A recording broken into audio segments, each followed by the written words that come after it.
যুক্তরাষ্ট্র, ইসরায়েল ও ইরানের মধ্যে চলমান যুদ্ধের কারণে কৌশলগতভাবে গুরুত্বপূর্ণ হরমুজ প্রণালীতে অচলাবস্থা তৈরি হলেও তা মধ্যপ্রাচ্যের মানচিত্রে ওমানের অবস্থানকে অভাবনীয় উচ্চতায় নিয়ে গেছে। এই সংঘাত একদিকে যেমন ওমানের পররাষ্ট্রনীতির ভারসাম্যকে চ্যালেঞ্জের মুখে ফেলেছে, অন্যদিকে দেশটিকে আঞ্চলিক বাণিজ্যের এক নতুন এবং সুরক্ষিত করিডোর হিসেবে প্রতিষ্ঠিত করেছে।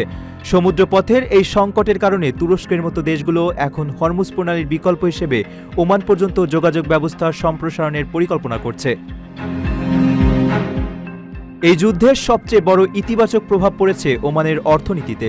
হরমুজ প্রণালীর বাইরে নিরাপদ অবস্থানের কারণে উপসাগরীয় অন্যান্য দেশগুলো যখন জ্বালানি রপ্তানিতে বাধার সম্মুখীন হচ্ছে, তখন ওমান নির্বিঘ্নে বিশ্ববাজারে চড়া দামে তেল বিক্রি করে চলেছে।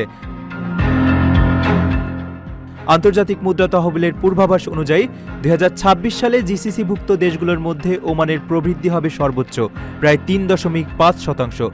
হরমুজ এড়াতে প্রতিবেশী দেশগুলো এখন সড়ক পথে ওমানের বন্দরগুলোর দিকে ঝুঁকছে, যা মূলত দুকম, সালালা এবং সোহার বন্দরের মতো অবকাঠামোতে ওমানের দীর্ঘমেয়াদী বিনিয়োগের অভাবনীয় সাফল্য হিসেবে ধরা হচ্ছে।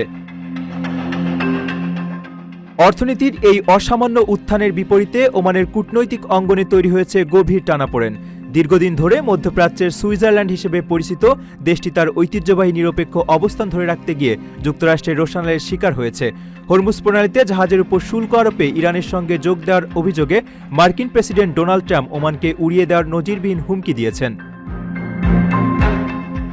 কূটনৈতিক এই সংকট সত্ত্বেও বিশেষজ্ঞরা ওমানের এই অর্থনৈতিক ও কৌশলগত অর্জনকে দীর্ঘস্থায়ী হিসেবেই মূল্যায়ন করছেন।